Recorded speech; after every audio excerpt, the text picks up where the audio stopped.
right, welcome to the latest episode of Enterprise in Minds. We have a good episode for you today, mostly because I know that we will be able to go on and on and on about this topic. So we're going to talk about audience targeting. Sort of first off, defining an audience and how do you get those insights these days, and then also targeting them, actually, like where to do that, how to do that, what considerations to factor into your thinking. So the genesis of this question came because I've been talking to a number of colleagues and marketing friends recently, and we've been thinking about how much things have stayed the same as they've changed drastically, right? Especially with the advent of AI, and everybody's talking about how things are changing, best practices with that, and is Google broken? All those fun questions that get thrown around the internet like confetti. But ultimately, in my mind, it feels like we are largely where we were like 20 years ago, before social came up, before everybody was, tricking the algorithm, or at least attempting to. You have your paid media platforms that you can launch ads on. You have email newsletters where you can sort of own the relationship and own the customer data. Where they've actually, said yes to you and your company and what it is you think and serve and, do all of those things. And then there's good old fashioned PR, which everybody forgot about because it's hard and it takes relationships, and you actually have to define your audience instead of,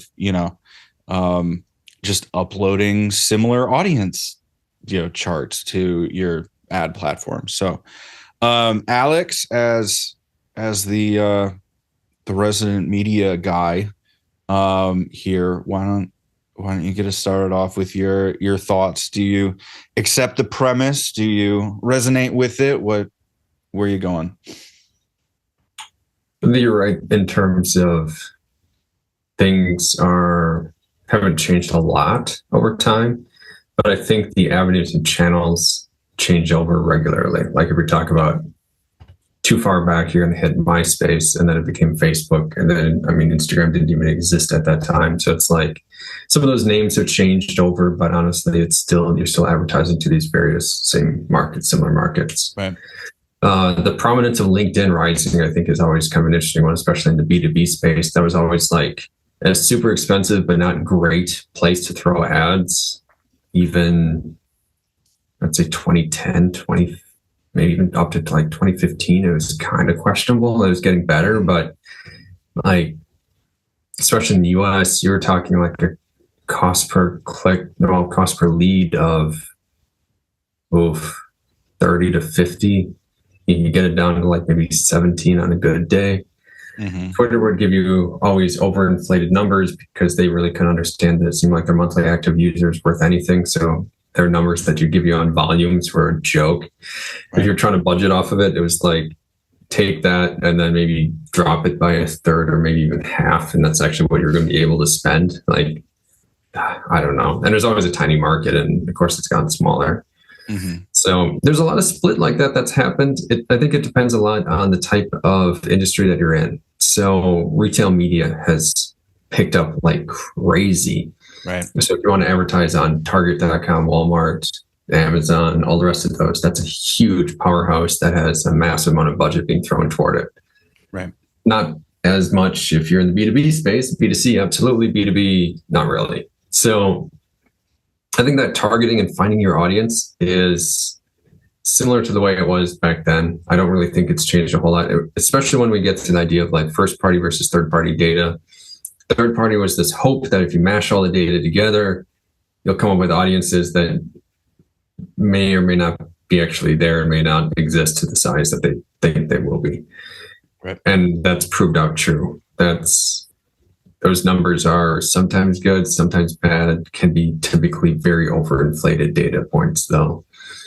So I do want to get down to this though, in terms of like from a search standpoint, keyword from a SEO standpoint or paid search standpoint, there is a huge difference between what Google's keyword tool gives you and the actual traffic that you can ever expect to show up on your website. And I think that's one of those early digital marketer kind of mind-breaking thoughts of, you saw 720 monthly volume. Well, first, that's an average bucketed figure. So that's you'll never see 721. You'll never see, 719. You'll always see only 720 because of the way Google buckets things. Yeah. So that's not even a true figure to start with, plus seasonality, plus that's the total volume looking, how many people are actually going to click versus how many people are going to convert. Your funnel looks way different once you start actually working those numbers out. Right. And that's why when I've communicated up the chain and around whatever organization I'm in, I will tell people keyword volume data is a lot like looking at stocks. There's going to be some seasonality to it. There's going to be a lot of noise in it, but what you're looking for are trends. Yep. Because especially as like slower moving, larger companies, if you did keyword research 5 years ago, well, the language has changed quite a bit in 5 years. The way people search has changed. The demographics and the language within those demographics also change, right? Language is a constantly evolving thing. And you see that in the searches, right? So the keyword that would have worked for you a while ago may not be even valid now. Especially when you're talking the consumer things, right? You're gonna burn through those a lot faster, but maybe not so much with the highly regulated ones where you have to say the right thing at the right time all the time. Right. I think when we get to, there's kind of a distinction between audience sizing and audience targeting. Right. And the first one, I think, gets skipped over all the time, and we immediately go to targeting. Because we assume that there's a target for this particular product or service, which is not a safe assumption. And we assume that it's an ever-growing, ever-gigantic, ever-stream of potential customers that we just need to somehow get into our site. And then we can always have more, and there's always more, there's always more. And I don't think that's true at all, especially when we start looking like, B2B is one of the most stark examples of that, because you have, it's a great invention for a mechanical engineer in this very, very particular industry, and they really, really like that particular kind of item, and they really need it when they first build a factory. It's like, okay, so we have a very particular type of mechanical engineer who happens to be in this very unique situation, which they don't do every single day. In fact, they're going to do it maybe once every how many years? Quite a few years. So that's a really, really small market, actually. It gets smaller and smaller and smaller. One of my favorite stories of this is I was once a part of an agency, and we were hired to do some SEO work because I swear someone saw it on the cover of Forbes or something, and they wanted SEO. So I started asking them, okay, tell me about your product. It's an industrial product. Okay, very specialized. Okay, that's fine. Let's work through some of the details. I don't really understand it. Like let's teach me so I understand what kind of keyword research I should do. Right. And I got down to it. I was like, okay, so potential customers, country targeting, translations. Let's get down to it. What we were looking at. Well, there's 6. It was like 6 what? 6 potential companies who would ever buy our product. It's like, what? You want to rank number 1 for something? No, just call them. Show up. I don't even care who you're going to grab lunch or dinner with. Just take them out to eat. Figure out your product either has something wrong with it or they want it. And you start the relationship from there from a very sales standpoint, because you don't have the volume that takes search. And that's that audience sizing total miss. I mean, that's a very stark example of it, but It's true though. I've had those conversations with product marketers a lot actually, where I say, okay, what do you want to try to do? And they're like, well, we want to do search. I'm like, why? Tell me, tell me about your, why? Yeah. Tell me about what it is you're doing. What's the market? I'm not familiar with it, to the level you are. So, Right. And then they'll start talking. It's like, okay, you want key account marketing. Right. You don't want search. Right. Like, but if you decide to do this, here's how you would, change your expectations. The types of content you create is completely different. It's not the mass communications, typical blog style content. It would be, to your point, tailored to the specific companies or use cases that you would actually want to do. So, case studies immediately come to mind. And you should do that. You should do that because that's going to be, a better bang for your buck. And it's these other things too of the knowing certain things. Like in the US, people live within 50 miles of their employer typically.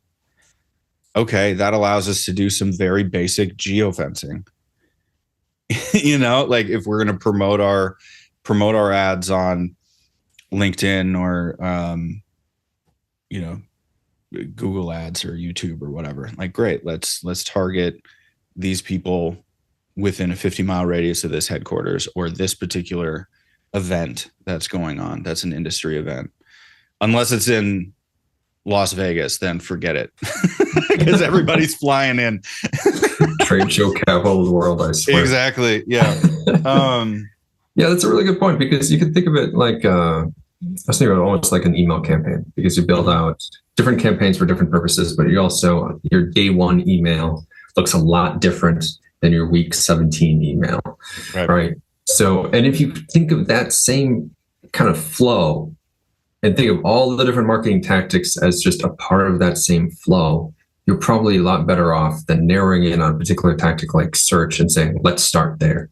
Right. Because its very beginning is who we are. It's the awareness campaign, the let's introduce ourselves sort of thing. Right. And maybe that tactic to introduce yourself is paid search. Maybe it's SEO. Maybe it's a PR campaign. Maybe it's a billboard in a particular metro area that is the one you're trying to hit. I mean, something like that. And then you don't have those expectations that you're going to get lead gen out of a billboard. You have expectations that people will know your name.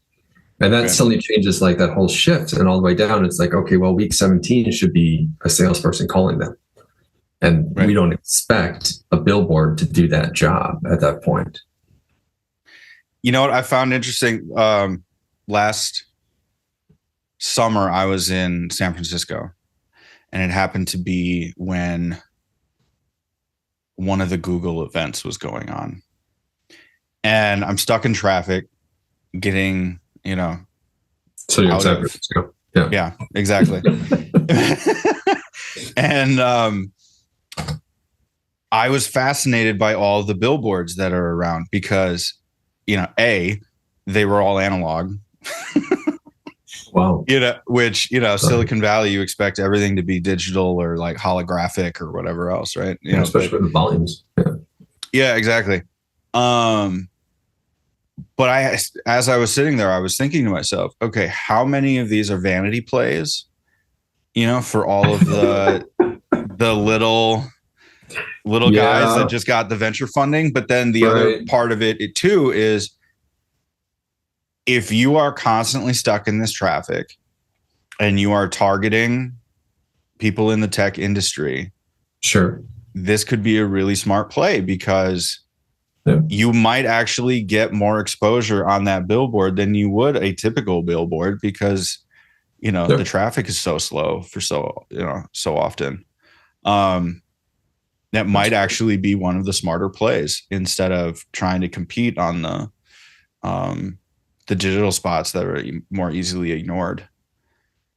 Yeah, no, there's definitely a good point about that because that's like that better level of targeting piece. We can kind of switch over to that conversation too about there's something you mentioned ahead of the podcast was thinking about the different economies and where, if we're going to focus on particular economies in metro areas as well, and we instead forget countries or regions for a moment and just think about metro areas. I don't know if you want to share the stat, but if you're looking at the top 15 economies of the world, some metro areas actually kind of pop in there. Yeah. So the story behind that, for the listener. Yeah. I was in a discussion around targeting, and they wanted the high up wanted a strategy for the top tier countries that, you know, a global organization would want to go for. And my comment back was, okay, so you want to do like G28? And he said, no, give me something for the top 15. So being the smart ass that I am, I said, what do you want to do about California and Texas?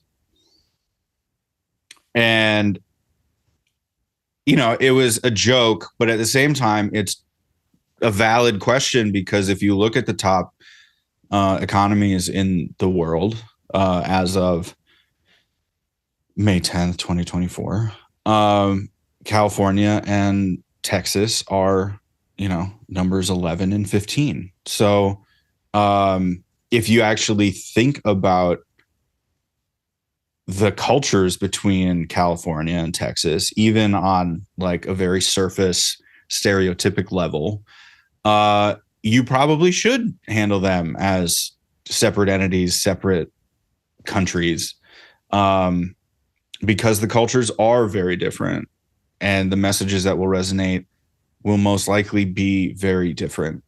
You know, again, depending on the industry and whatever else. So, yeah, I mean, that definitely comes into play, especially with the global piece of, you know, what do I know? What do I need somebody local to tell me about? You know, you and I have joked about how trying to market in Europe is a lot like picking your favorite state in the US. You know, once you get out of the idea that, okay, a country is a large, you know, group of people. Well, not necessarily. You know, the United States is third most populous country in the world. Something like that. Can you fact check me in real time? Yeah. So yeah, I mean, you know, do you have a separate Georgia strategy to Tennessee? Probably not. Unless you're doing something with like college football, then yes. You know. Number 3, you're right. China, India, US, Indonesia. Cool. Yeah. Cool. So yeah, and you know, one of the things that I've been playing around with that influences this discussion ultimately too was,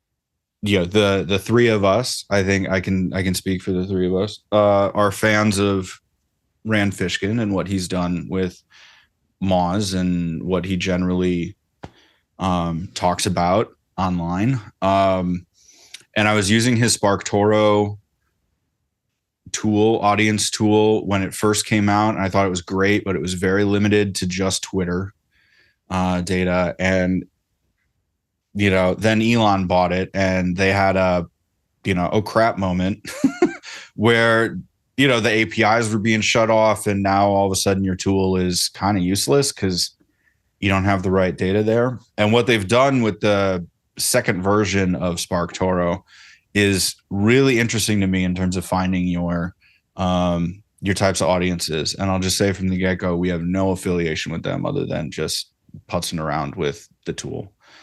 But they're bringing in Reddit data and LinkedIn data and clickstream data and keyword data, so you can actually parse out people who have these words in their bios, or people who visit these types of sites fall into what categories, what are the other sites that they hang out in, right? And like all of these types of things, for, you know, my communications background, really comes into developing the content, developing the targeting, developing the word choice even for how I'm going to, you know, target these people. Because to your point, if you're going to target on Facebook, you might have something like, recent moms or something like that. I mean, you used to be able to do this. I don't know if you can anymore with all the privacy stuff, but for the most part. But then even within that, there's a subset of recent moms with what particular issue, with what particular problem, with what particular need, right? Sure. So yeah, that's what got me thinking. Yeah, and I've really enjoyed the tool in terms of also trying to help develop. You mentioned about like kind of tone and word choice too, like getting to that point of persona-based targeting. I think can be a tripping point for a lot of organizations because they get too far into it and they start to really believe that these are the only personas that we are going after, and they're believing all the specifics, which you kind of just throw in for fun to kind of build up the character. Right. But tools like that do help in terms of, okay, what kind of sites are we looking at? They're going to, you mentioned Simon Sinek, TED. I mean, like TED Talks, like, okay, we're kind of looking at a tier here that's probably fairly well educated, or it's an individual who is interested in learning a lot. We can maybe make 2 assumptions on that one. So we probably want to target them a little bit differently than other groups. And if we're doing more of a sports related product, we want to make sure that we're basically bringing in terminology that makes sense and will resonate for that audience. But I'm not too sure about sports analogies in that first audience. Like, you might have some play over that. And I don't want to bring in too many, generalizations and assumptions into it. But the more data you can get around your audience to try to get a better feel for them, I think is useful, especially when you're writing that copy and trying to really kind of emotionally connect with someone. Right. Well, and that's the other thing too, right? I mean, with good copywriting or good marketing, you have your set of assumptions, and then you write your ad copy and your social posts and your everything else targeting that assumption. And then you write the second batch. Right. That is your test batch to see if, the weird, wacky ideas actually work, or maybe they're not interested in X, Y, Z. So how does that change the copy? It's not just, I feel like there's such a checkbox attitude recently, like post-pandemic. I think everybody's so fried that it's just get it done, that we've forgotten the good marketing. We had a really good conversation in the Age of Average show.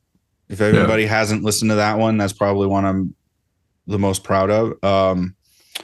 So I'll put a link in the show notes for that one. But just taking the time and thinking and doing the personas, or even like developing the persona, is a problem enough, right? Because you hear the feedback from sales going, well, it's, I only talk to these people within these organizations. Okay, great. But as you know, job titles are just as made up as anything else. So and their decision maker might be someone entirely different than what you're thinking of too. Might be a person who's the end user of your product, but it doesn't mean that's the person who's actually going to be deciding, finding it, purchasing it. Those are probably very different job titles actually from the one who's using it. Mm-hmm. Well, and in certain industries, you end up finding the decision maker is out in the field, out of the office, and the purchaser is the secretary in the office taking the phone call to say, I need X number of these things delivered to this site. Right. And if you want to compete on price, who do you need to talk to? Right. Second one. Yeah. Yeah. No, the needs thing is interesting. There's been a number of studies, especially in the B2B world, about how the increase in number of decision makers has grown basically every single year. I think we're up to like 14, 15 for large B2B purchase decisions. It's crazy. I mean, you have to have your sustainability stamp, but the end user doesn't actually care about that, but some do. So that's a part of their purchase process. So therefore that information has to be present somewhere on your website, easily available to that particular audience so they can quickly find that, and you can stay in the running during this decision-making process because you're really going through decision-making, round after round that your service or product is being brought into. Just like you decide on other people's products, you got to think that your product isn't just this instantaneous decision on a website. There's a whole process to it, especially these really large-scale purchases.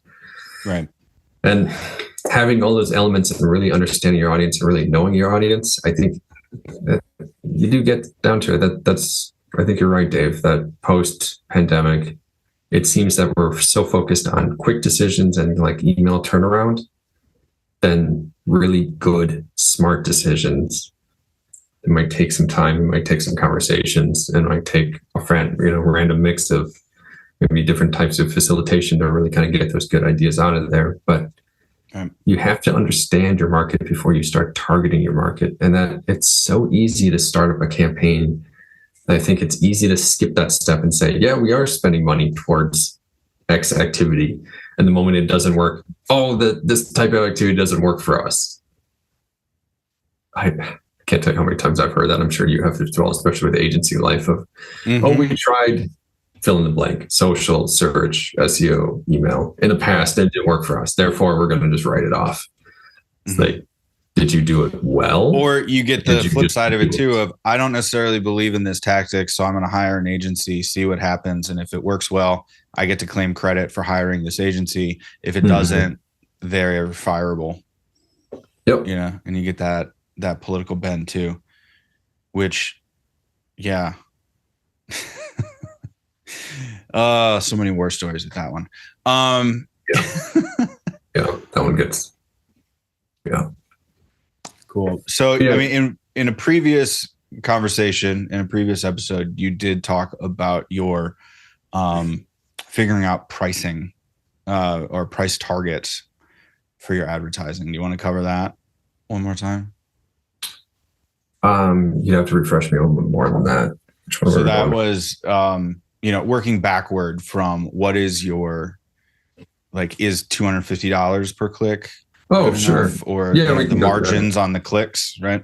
Yeah. So there's kind of two pieces there. One is, I'll hit that first because it's very relevant to our conversation. So sizing and appropriate assumption kind of building. Right. Big piece about that is let's say we can look at, instead of using direct keywords, we'll talk about the entire topic of a particular product. Right. So everything that's related to it, this versus that, just the product, category by itself, pricing, reviews, add in all these different keywords. You get a bunch of different volumes. You get a pretty significant volume size. That doesn't mean that's your size of your audience, because it could be one person searching 10 times in a row and they'll hit 10 of those different keyword volumes. So kind of keep that in mind. That's not audience sizing. That's just search volume that you might be targeting. Right. And might be targeting because the tools and the seasonality to that you got to kind of take that with a grain of salt. Let's say that's a huge number. I don't know, 10,000 searches a month. Of how many people are actually going to click on you with your paid, versus organic listing, if you're in the top 3 versus the bottom, set of 10, you're going to get a lot more volume if you're in the top 3, right? So let's say you get 30% of the clicks if you're in position number 1. You used to back in the day. It's not so true today, but whatever, 15 to 30%, we'll figure that. So your large figure just suddenly got dropped down to 15% of that figure. That's a pretty small slice. Those landed, your bounce rates, let's say 50%. So now you just lost half of that. So now you're down to a much smaller figure. Those ones, maybe 1 to 3% are actually going to convert after they visited your site. So 1 to 3% of whatever that tiny figure is now your expectation on a monthly basis. So start to do that math with any of your product types or product categories, and you'll realize very quickly that, yes, there may be an audience out there that's large, but how many of them are actually in need of your product and searching in that one particular month is a very different figure. And how many of those will actually end up on your website is also a very different figure, much smaller figure. And how many of those will you actually end up being able to talk to is a tiny fraction of that figure. So keeping that in mind. The second point is talking about valuation. So how do we value one of those clicks so that we can get an ad campaign running? Because we're paying. We're paying for every single click that goes there, and half of them bounce. That's sucks. It's a lot of money that you paid for. Maybe those people are now aware of the site. Maybe you can, claim something off of that, but a lot of them probably landed on the wrong site and clicked back, or they're not interested. And if they're not interested, they're probably not going to remember the name. So let's be honest, not great. So how do we value that click is a key piece of when you start figuring out your budget and your targeting from your advertising standpoint, because now we're putting out bids to get that traffic. How high should we set that bid? Is it worth it? And you hit that number. And I think that's where it gets down to the value game, which I call it a game because all value is a belief that it's worth something. And that's it. Right. It's a belief. So yes, you can figure out customer lifetime value. And if you're in a perfect e-commerce scenario where everything is trackable down to the penny, yes, you can figure out basically a cost per value of a particular visitor, which is still averaged, across the board. There's a lot of different averages that are really playing a part in any of those equations and results. So you kind of have to still take that grain of salt, because still you're going to end up with traffic, still going to bounce, still not going to buy. You just have an average value, assuming those people who haven't bounced or do bounce. So still quasi there. So instead, I like to play this game, which is basically is this. You sit down across from your salesperson, marketer, whoever. You say, if I can get you a whatever it is, webinar viewer. I always love that one because I have no idea what the value of webinar viewer is, and I don't think anyone actually does. Right. If I can get you a webinar viewer on this particular webinar, and I can't claim the value of who this person might be, some 11-year-old who randomly decided to go watch a random webinar. I can't tell you who this person is, but they filled it out, they joined, and I can get that for you for $500. Would you buy that? And they say, that's kind of expensive. I say, okay, fine. $200. Maybe. $150. Yeah, I'd probably do $150. Great. We'll start there. And that's good enough. And they always get nervous at this point because they suddenly feel like they made a big decision, but you have to tell them, no, you didn't. Because what we're going to do is we're just going to target that for like 3 weeks, not even a full month. We're just going to do that for a couple of weeks. And especially if it's a longer campaign, that this works out a lot better. Webinars sometimes are short campaigns, so you got to meet with them earlier than that. And then you sit down and say, okay, you got a bunch of leads. If they're crap, I'm going to assume that you don't want to pay $150 anymore for them. Instead, you'll only pay $75 for them or $50 for them. And that's okay. Now we're going to change our campaign. So now we target a much smaller audience, and we're going to tighten our target and tighten our budgets up and try to become a lot more narrow in our focus. And we'll do that. Or you say, these ones have been great. I'll raise it up. I'd buy anything you can send me for $250. And I say, great. I'll increase my spread and start targeting a lot more different keywords, a lot broader audience. Maybe I'll move up the metro area targeting, whatever it is, kind of targeting them doing. And I'll increase it to basically get more until we find the point where we start seeing the quality drop again. And kind of just keep on meeting, because if you keep those meetings up, you're building trust and relationship, and you're proving that you're working towards their goals, which is getting value for the money. And that's it. That's the belief of value of a visitor. And it's while you were going through that, I was thinking to myself, as digital marketers, do we suffer from the belief that everything is trackable? Oh, yeah. And everything is traceable? Because if you look at trade shows, you spend thousands of dollars per square foot. And that's before you even set up anything. Yep. So how much do you if you did a 1-to-1, how much do you have to sell from the trade show to equal out versus your online digital stuff? Can you even track it to that extent? Because how much of the trade show is just getting in front of people, collecting the names to then call the next week? You're gauging interest, and then you have that kind of medium warm lead that you can go chase after, but that's about it. Yeah. And then you also, this gets skipped over all the time, attribution. Mm-hmm. Attribution, again, is another belief-based system, because a great example of it, Jeff Sauer, he has a lot of analytics information, great guy to follow. He's actually a former manager of mine who kind of went on his own thing and has kind of blown up from it. So he's done really well. He had a great story about attribution, and he said once, so he was in Germany. He had this white wine that was recommended by the bartender, and it was fantastic. And it was from this vineyard that was in, I think, Washington State in the U.S. Right. Later, he has some friend who's interested in trying to find a place for a marriage ceremony in Washington State. And this vineyard basically came up as like one of his searches. And he was like, oh, you should check this one out and see if it's good. So Jeff ends up being there also with his, I think then like fiance or then girlfriend. The friend does the wedding. They see some sign that says they got wedding venues as well. They end up talking to the owner of the vineyard who gives them on this personal tour. They really love the story behind it. They really fall in love with all the rest of it, especially the time of year ends up being perfect for the location. So it looks beautiful, this outdoor location. Right.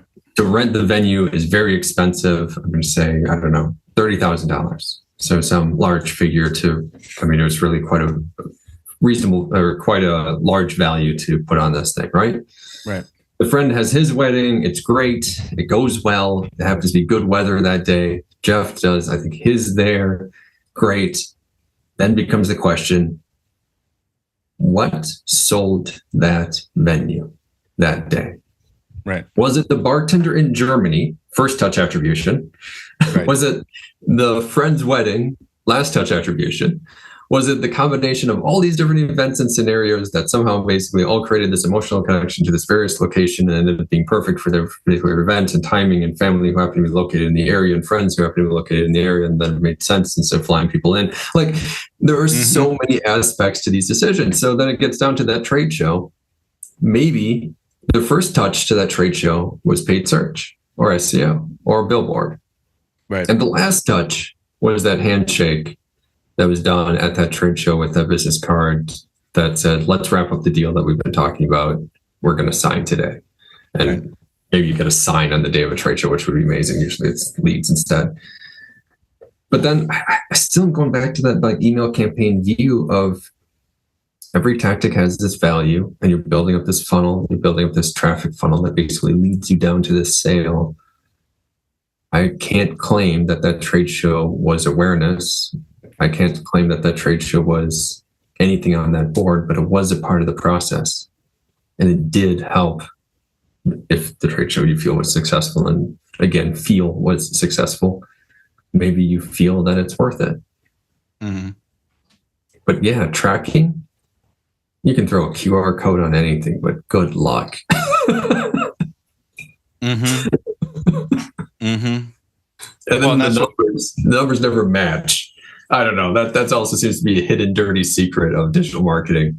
The numbers never match. How many clicks, how much traffic, how many visits, how many people have JavaScript turned off for privacy blocking, cookie blocking. I mean, all the rest of this stuff, all the way through down to the final sale.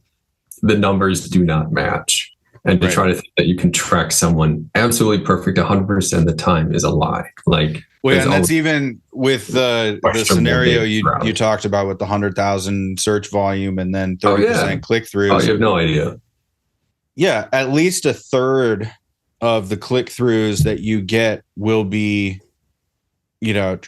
tracker blocking. So, 2/3 of whatever it is that you actually got the click for. So, yeah. Which gets down to your point at the very beginning of this podcast of, is marketing just like it was 15, 20 years ago before we had all this tracking, supposed data, and all the rest of these things that we're doing? And we just still had trade shows, still had emails, still had all the rest of these things. Has it really changed that much? And quite honestly, at the end of the day, for the business, no, it hasn't. Right. We have various tactics that change names, and they have new fancy features and new promises. But really, we're getting down to the day. It's people and people making relationships and making deals. Yep. It doesn't matter who buy a pair of shoes or, a steak dinner. Right. It's the same thing. Right. Well, that's a perfect spot to stop. Hopefully, this was beneficial. I definitely enjoyed the conversation. Let us know what you've run into recently with targeting. And if you any agree or tools that disagree. you like. Yeah, absolutely. Absolutely. Yeah, give us the feedback, rate, review, subscribe. The reviews really do help us expand the reach and help us understand what it is you like, and where we might improve. So have a great couple of weeks. We will see you in the next episode of Enterprising Minds. Take care and later. Thanks all.